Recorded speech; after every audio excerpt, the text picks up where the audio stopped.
नमस्कार।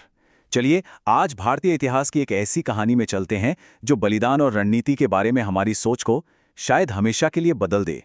ये एक ऐसी कहानी है जो आस्था और साहस की हदों को एक नए सिरे से दिखाती है। और इस पूरी कहानी के केंद्र में है एक ऐसा सवाल जो हैरान कर देता है। आखिर क्यों एक पुजारी जिसकी जिम्मेदारी मंदिर और अपने देवता की रक्षा करना है, वो एक हमलावर से कहेगा कि मुझ पर ही वार करो? इस अजीब से सवाल का जवाब एक अविश्वसनीय योजना में छिपा हुआ है। तो चलिए थोड़ा पीछे चलते हैं उस दौर में। जगह है गुजरात का मशहूर सोमनाथ मंदिर, जो उस वक्त आस्था का एक बहुत बड़ा केंद्र हुआ करता था। लेकिन इस मंदिर पर एक बहुत बड़ा संकट मंडरा रहा था, और वो संकट था मोहम्मद गजनवी। वो अपनी सेना के साथ सोमनाथ मंदिर पहुंचा था और उसका इरादा साफ था, मंदिर को तबाह करना, उसकी पवित्रता को खत्म करना। उसका मकसद सिर्फ लूटना नहीं था, बल्कि आस्था के उस सबसे बड़े प्रतीक को ही मिटा देना था। और गजनवी की उस विशाल सेना के सामने खड़े थे मंदिर के राजगुरु आचार्य ब्रह्मभट्ट। वो उस मंदिर के आखिरी रक्षक थे, जिनके कंधों पर सदियों के विरासत को बचाने की जिम्मेदारी आ पड़ी थी। अब यहीं से कहानी एक बहुत ही दिलचस्प मोड़ लेती है। जब गजनी मंदिर के दरवाजे पर खड़ा था, तब आचार्य ब्रह्मभट्ट ने कोई आम बचाव की तैयारी नहीं की। नहीं, उन्होंने एक गुप्त योजना पर काम करना शुरू कर दिया था। तो उन्होंने किया क्या? सबसे पहले उन्होंने वहां के राजा को बुलाया। जैसा कि स्रोत हमें बताता है, आचार्य ने राजा से कहा कि राजा तो विष्णु का अवतार होता है, और ये कहकर उन्होंने ज्योतिर्लिंग की जो दिव्य ऊर्जा थी उसे राजा के अंदर स्थानांतरित कर दिया। और फिर उन्होंने राजा को हुक्म दिया कि वो फौरन वहां से सुरक्षित निकल जाएं। ये उस योजना का पहला और सबसे जरूरी कदम था। तो राजा तो सुरक्षित निकल गए, और अब वक्त था कहानी के क्लाइमैक्स का। वो पल आ गया था जब हमलावर और पुजारी का आमना सामना होने वाला था।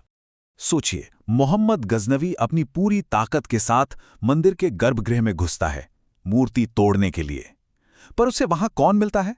सिर्फ आचार्य ब्रह्मभट्ट, जो बिल्कुल शांत खड़े थे, मानो उसी का इंतजार कर रहे हों। और तब आचार्य ने वो शब्द कहे जिसने शायद गजनवी को भी एक पल के लिए चौंका दिया होगा। उन्होंने कहा, तुम अपने गुर्ज को मेरे मस्तक पर दे मारो। सोचिए, ये कोई रहम की भीख नहीं थी, ये एक आदेश था, एक हैरान कर देने वाला आदेश। तो सवाल ये उठता है कि इस अजीब सी मांग के पीछे की वजह क्या थी? क्या ये हार मान लेना था? नहीं, ये एक बहुत ही जबरदस्त रणनीति थी। चलिए अब इस पूरी योजना के पीछे का राज समझते हैं। देखिए, इस पूरी योजना का राज छिपा है एक शब्द में, ब्रह्म कपाली।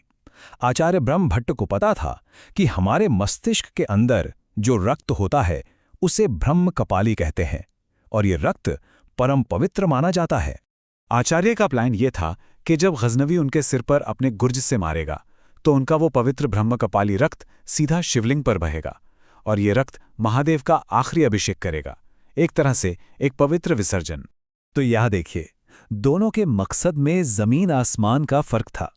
गजनवी का लक्ष्य था विध्वंस, मतलब मूर्ति को तोड़ना, उसे अपवित्र करना। वहीं आचार्य का लक्ष्य था विसर्जन, यानी मूर्ति की प्राण प्रतिष्ठा को सम्मान के साथ मुक्त करना। उन्होंने गजनवी के ही हथियार को उसकी हार का जरिया बना दिया था। और जैसे ये विसर्जन पूरा होता तो क्या होता? वो मूर्ति जिसमें प्राण प्रतिष्ठा की गई थी, वो फिर से एक साधारण पत्थर बन जाती। उसकी सारी दिव्यता सुरक्षित रूप से मुक्त हो जाती, और गजनवी आखिर में सिर्फ एक पत्थर को तोड़ता, किसी पवित्र प्रतीक को नहीं।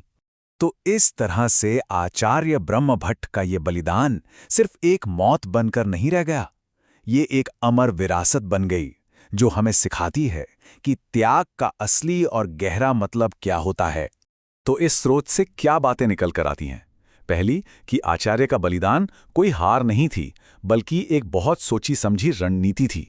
दूसरी बात, उनका मकसद सिर्फ पत्थर की मूर्ति को बचाना नहीं था, बल्कि उसकी आत्मा, उसकी पवित्रता को बचाना था। और तीसरी बात, ये कहानी हमें उन अनगिनत बलिदानों की याद दिलाती है जो लोगों ने अपनी आस्था और विरासत को बचाने के लिए दिए हैं।